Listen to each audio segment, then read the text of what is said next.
क्या सिंचन की कहानी एक सच्ची घटना पर आधारित है या फिर ये भी एक सिर्फ मन गढ़ंत कार्टून है?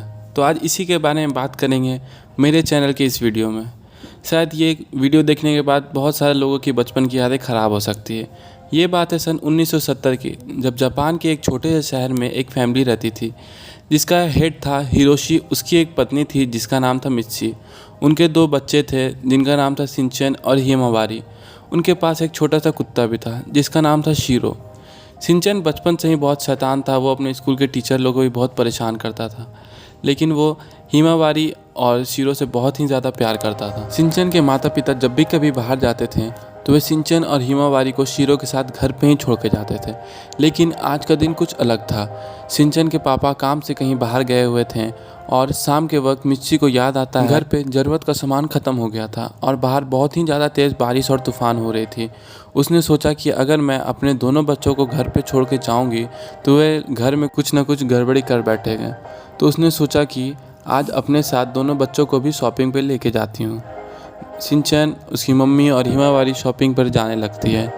तभी वह लोग जैसे ही शॉपिंग मॉल पहुँचते हैं तो वहाँ अचानक से बारिश रुक जाती है और सड़कों पे गाड़ियाँ चलने लगती है। मिर्ची अपने शॉपिंग में व्यस्त थी। सिंचन की नज़र पड़ती है कि उसकी बहन की तरफ एक ट्रक बहुत तेज़ी से आ रहा था।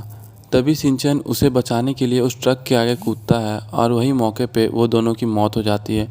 मित्सी को इस घटना से बहुत ही ज़्यादा टूट जाती है और वो ये सब देख के बहुत बुरा लगता है। जब वह अपने घर जाती है तभी सिंचन के पिता हिरोशी को इस बारे में पता चलता है।